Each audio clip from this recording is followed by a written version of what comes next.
Today on Mother Mayhem.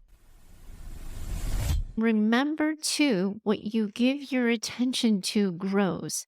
If you decided that this day was going to be wholly dysregulating, it's going to be.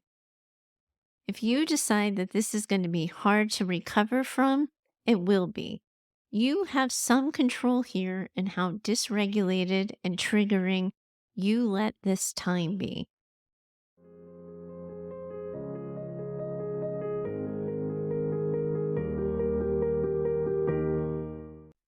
Hi, it's Heather. Welcome back to Mother Mayhem, the Narcissistic Abuse Recovery Podcast for daughters.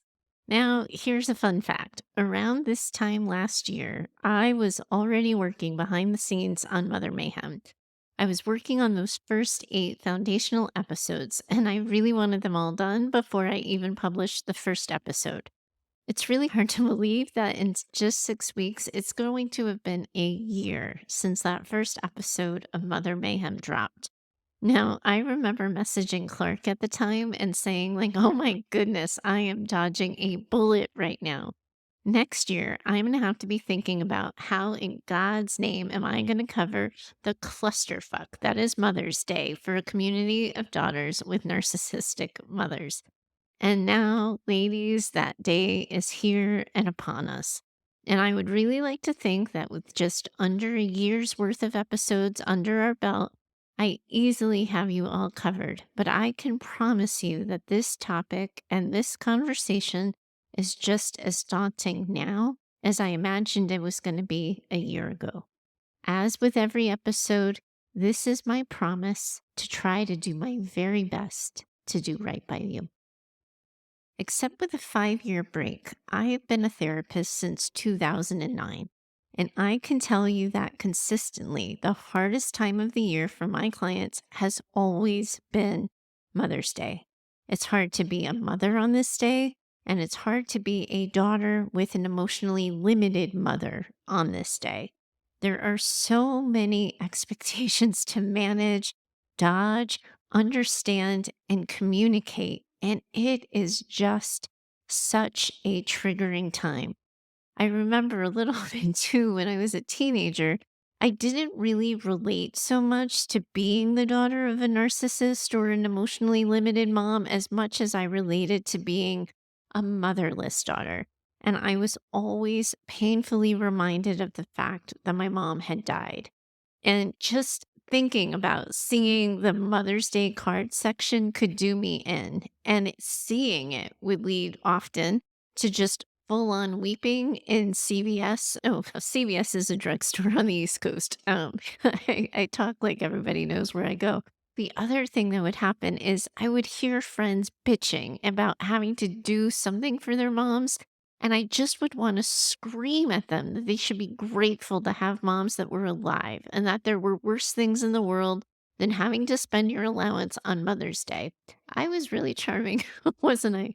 And I remember too, when things got really contentious between me and my stepmom, I once made an attempt to skip Mother's Day and not give a gift and not get a card and not say Happy Mother's Day.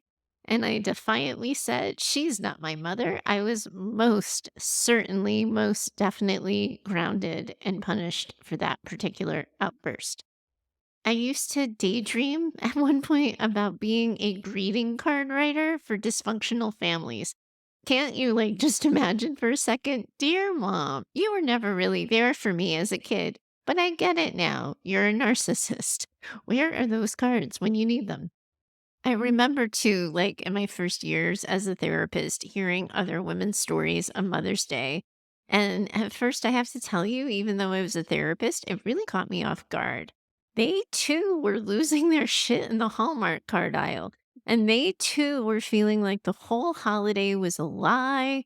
And they were feeling all kinds of feelings of loss and the sting and the pain and the jealousy that comes with seeing other mothers and their daughters. It was the same experience and the same feeling that I had that they had.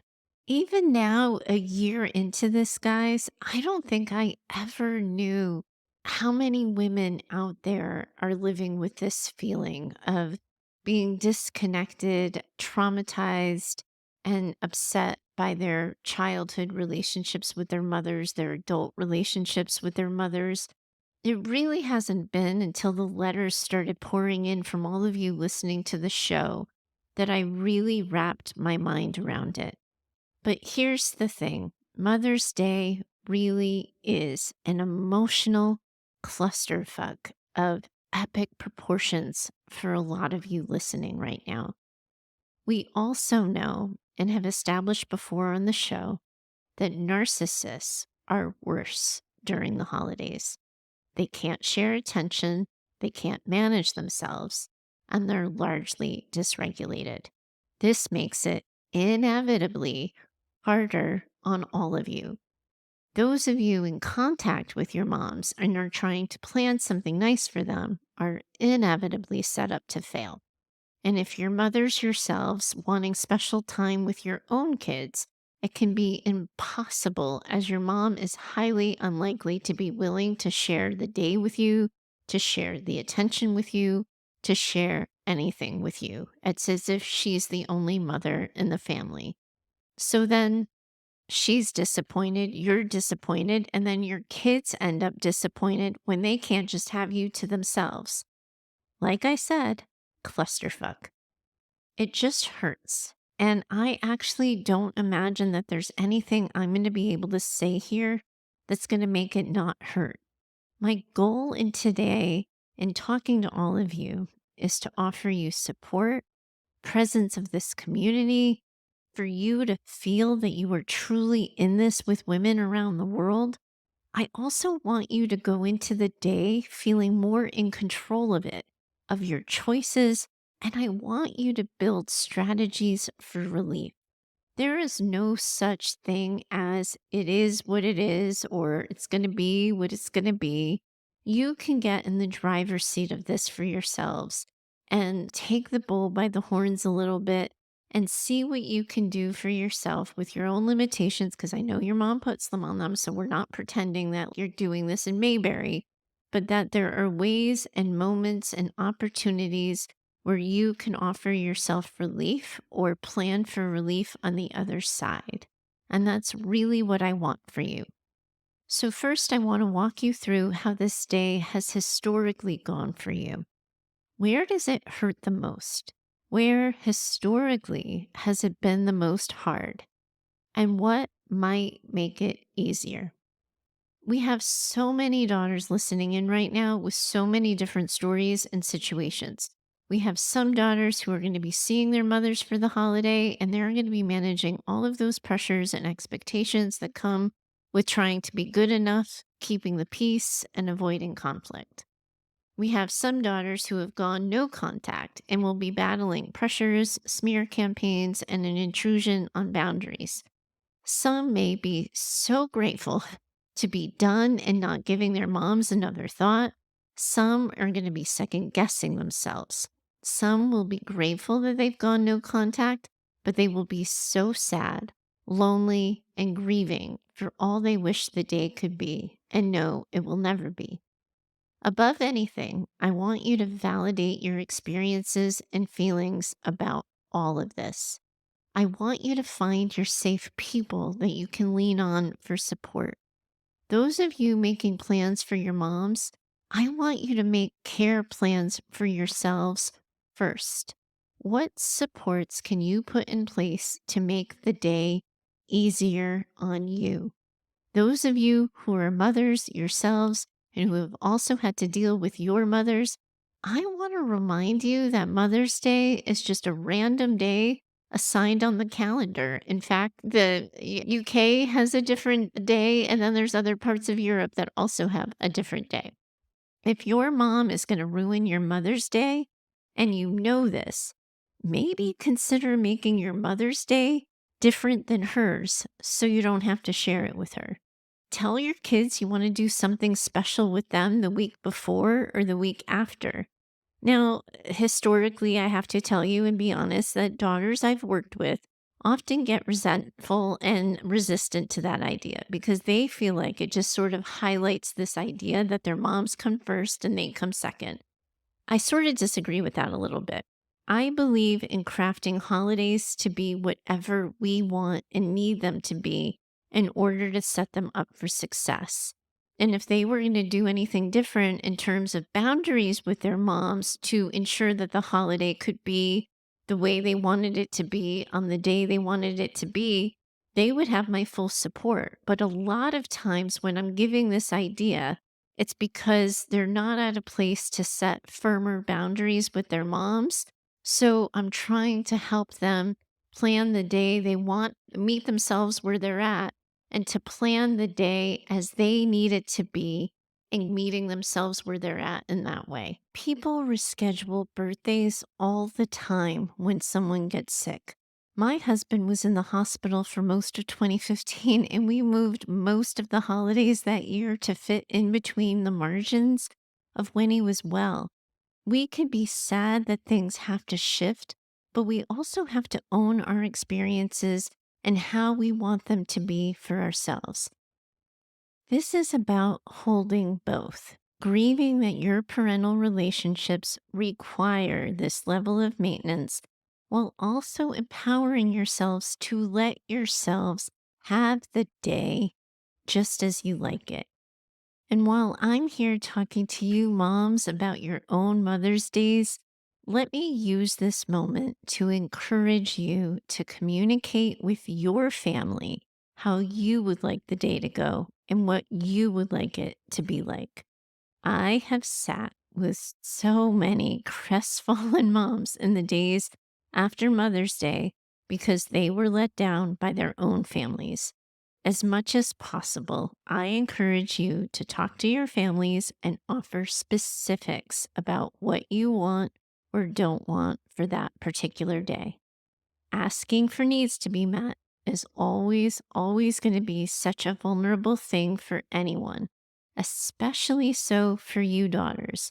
But this is an opportunity you have to reduce the likelihood of your own disappointment while also setting up your kids. And if their fathers in the picture, they're your husbands and their fathers or your wives, less likely to set them up for disappointment too. I know too that this is advice that's often been a struggle for daughters because well meaning families can hear these requests and still they can muck it all up. You may ask for what you want and still be disappointed. But if there is a choice to be made between clear communication and no communication, you are always going to hear me vote on the side of clear communication. Some of you, I have to admit, and you probably have to admit to yourselves, might not even know where to begin when thinking about how you might like the day to go for yourselves. You're usually so all consumed with considering your mom and are distracted from all of the feelings that the relationship with your mom creates that you don't know how to begin to think about or consider yourselves. You might not even know where to begin. One guiding question that you might consider if you feel stuck in this way is saying to yourself or asking yourself, how do I want to feel? When you think of your Mother's Day with your own kids, how do you want to feel? What kind of energy do you wish for this day? If you can't think of what your needs might be, think about how you want to feel and then choose things that will contribute to that feeling.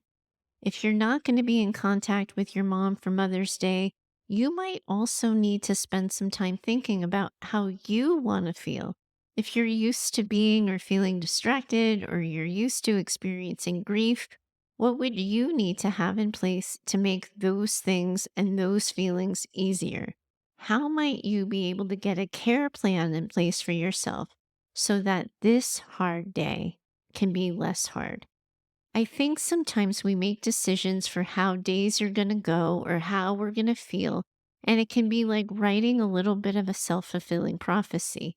It's true here, right? I don't want to minimize this. Pain and sadness and angst might be unavoidable on a day with so many triggers at every turn. But also, too, there are places where you have control and you can add pleasure, respite, and comfort to the day. And I would encourage all of you to give energy to thinking about those things that can add respite, that can add peace, and that can add comfort to your day. Allow yourselves permission for healthy coping strategies that will make it feel easier. Now, here's the thing, I put emphasis on the healthy because we know the day is already going to suck. There is no point in making decisions that are going to make you feel worse or that will extend the suck because you feel badly about how you handled something. And so let's just slow this down for a second.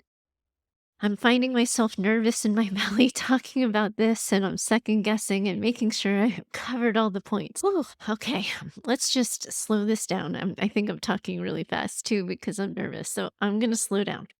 All right, deep breath. Okay, now I want to talk to all of you women who are going to be doing your best to have contact with your mom and come out of the day as unscathed as possible. Whew, okay. We know that this is a day that no matter what you do or don't do, it is unlikely that your mom is going to allow you to think that you met her needs or that you did a good job. Her expectations are going to be what they are going to be. So I wouldn't be putting your energy there. Instead, I would encourage you to be thinking about what are your expectations for yourself. You're in contact with your mom, participating in a relationship with her, and are acknowledging Mother's Day for her. And with that, you're doing it for a reason. This is because of your value, what you care about, and what you have decided for yourself. So meet yourself where you're at. This is where you're at in your healing journey and where you are in relation to your mom. Given this, what are your expectations for yourself? Make decisions for the day based on what feels the most real and the most true for you. Trying to please your mom is an endless setup to fail, but you can try to meet your own expectations for yourself. Now, remember a little bit what I said earlier, right? Your narcissistic or otherwise emotionally limited moms are going to do and say narcissistic or emotionally limited things. Expecting them not to is pointless. Preparing for an increase in their intensity is also a good idea. Think about what boundaries you might need to set. How much time will you be willing to spend with her? Are there financial limits? When you think about how you want to be when you're with her and how you want to respond to her, what comes to mind? When you think about how you want the time spent or what you will talk about, what topics might be off limits? You've heard me talk in previous episodes about the gray rock technique or the yellow rock technique, where you do your best to keep topics of conversation to neutral things. What are positive aspects of spending time with her and acknowledging Mother's Day? Are there siblings you're going to get to see or a grandparent? What part of it doesn't suck? And can you give energy to that? What can you do to make a care plan for yourselves? Can you have friends or loved ones on standby? Can your partners run interference? Can you create something for after it's over to look forward to? Can you make a plan for how you'll be able to calm your nervous system after it's over? You know she's going to struggle. You can know that it's going to be hard, and you can still internally put the intention on you, what you need, and setting yourself up for success, even if outwardly it looks like you're acknowledging her. I also want to talk to you right now about this thing I call armoring up. Some of you might confuse it a little bit with trauma brain with fight, flight, or freeze. This is a little bit differently because trauma brain just goes with it and runs the show. Here, I'm trying to get you in wise mind, being really intentional about your boundaries. If you know that this is going to be a day when your mom amps up, where her criticism is going to be at an all time high, and where she might be particularly inciting or pushing your buttons, I would encourage you to armor up. I spend a lot of time on the show trying to help you get into wise mind, helping you be vulnerable and helping you connect with yourself and with others. And we know none of that is going to work with your mom. She won't let anything work. So I would encourage you to wear something on your person that you can use symbolically as armor. So when she throws a dagger, and she will, you aren't reacting. She is a narcissist who's saying a narcissistic thing on a particularly narcissistic day. So, of course, she is starting shit. Don't let it hit. Imagine a bracelet you're wearing, or a necklace, or a stone you're carrying in your pocket, absorbing her words for you so you don't have to. Remember, you don't have to give her your reaction. You can disengage because if you went into this day already knowing she was going to start some kind of drama, it can't possibly be about you. It's about her broken lens, her dysfunctional way of looking at and moving through the world. I saw this incredible quote from Brene Brown recently, and I know you're probably all rolling your eyes and being like, does she read anybody else other than Brene Brown? Actually, I do. Esther Perel, if anyone's asking. But Brene said, and this was like at a South by Southwest festival, she said, when someone spews something really hurtful, don't pick it up and hold it and rub it in your heart and snuggle with it and carry it for a really long time. Don't even put energy into kicking it to the curb. You got to see it, step over it, or go around it and keep going. As someone who's been known to do the exact opposite of this, because I think that if I can just understand why someone said something, it will make sense and somehow hurt less. I know that this is really hard to do. But Brene, as always, she's right. Your mom can say whatever she wants to say. You don't have to pick it up, make it yours. And so, of course, it is going to hurt. You have a mom who says these things, but we can't give energy to that because she is a narcissist or an emotionally limited woman saying narcissistic or emotionally limited things. Of course she is. If she didn't, she wouldn't be narcissistic or she wouldn't be emotionally limited. That is the part we can't control. We can only control how we respond.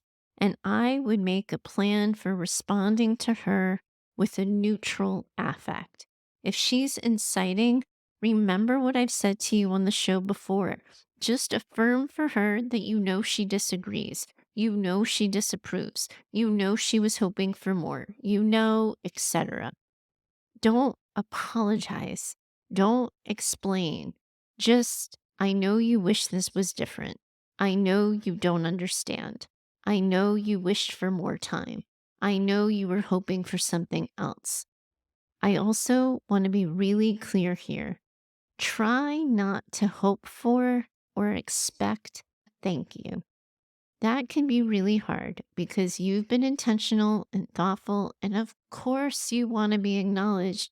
But your mom is an empty well when it comes to acknowledgement and validation. So don't go looking to her for it. Look to other people to see your effort and your thoughtfulness. This is your friendly public service reminder that narcissism is a relationships disorder, my friends. Narcissists, by definition, can't do relationships. So expecting them to be able to do anything or do anything other than what they are is a setup to fail. Some of you listening in are perfectly fine with your own mothers, but you're doing this stance with a narcissistic or emotionally limited mother in law. Now, most of what I've said here applies to all of you too, of course, but it will always be important for you to consider your own boundaries with your spouses. Your spouse will likely end up looking to you in some way to acquiesce to your mother in law, to make it easier to dodge conflict. You have to be really clear with yourselves around what you're willing to do and what you're willing to put up with when it comes to your mother in law. You have to consider your boundaries, of course, but mostly you have to consider what boundaries you're setting with your partner or your spouse. What are you willing to do and what are you not willing to do? Here's what I want all of you to know, ladies. At the end of the day, it is only a day. It doesn't feel like that with all of the marketing, forethought, and attention to this whole thing, but it really is only a day. And remember too, what you give your attention to grows. If you decided that this day was going to be wholly dysregulating, it's going to be. If you decide that this is going to be hard to recover from, it will be. You have some control here in how dysregulated and triggering you let this time be. If you really think your trauma reaction is going to be intense, I'm going to challenge you to take it that seriously, to be tight with your boundaries and have as strong of a care and support plan in place as possible. Otherwise, it's a day and you can do anything for a day. She is a narcissistic and emotionally limited person, so we are going to expect her to act accordingly. She is likely to use all kinds of manipulative tactics and all of her standard go tos. She might even add a few extra, given that it's the most particularly narcissistic holiday for narcissistic mothers. As much as possible, don't give her a response to her tactics. Don't let her know she's getting to you. Just be really matter of fact. Now, I think I might have shared that Mother's Day of 2015 was the last straw for me and my husband with my mother in law. Forgive me, I'm probably repeating myself at this point. I can't remember who I told the story to or who knows about this, but we had gifted her oh my goodness. We had gifted her a day at the botanical garden and a brunch. And this happened to be, as you heard me say earlier, the year that my husband was super sick with an infection. He had left the hospital a day before with a PICC line in his arm. So, those of you who don't know the medical jargon, it's basically allows him to take IV antibiotics at home. He hadn't even been out of the stupid hospital for 24 hours, and still we had decided to keep our promise to her. She cried for the entire time. The entire time. She cried because when he called to tell her what time we would be picking her up, he didn't say Happy Mother's Day right away. And then she cried because we hadn't gotten her a card. In other words, I hadn't gotten her a card because, my husband, he had just gotten out of the hospital. So we walked all over the garden, ignoring her crying. We sat at brunch, ignoring her crying. The poor waiter. Oh my goodness. I always wondered what he must have thought about that particular scene. But plants were her favorite thing. We gave her a full day. And you all know from previous episodes that we are usually the cut and run types. She had extra time. She had a nice fancy meal. She had a garden and a walk. And still, she cried for the whole fucking time. There's nothing you can do about this, ladies, other than be true to you and your expectations for yourselves. Set yourselves up for success with a care plan and remind yourselves it is only 24 hours. You don't have to give this day as much power as it has historically had for you.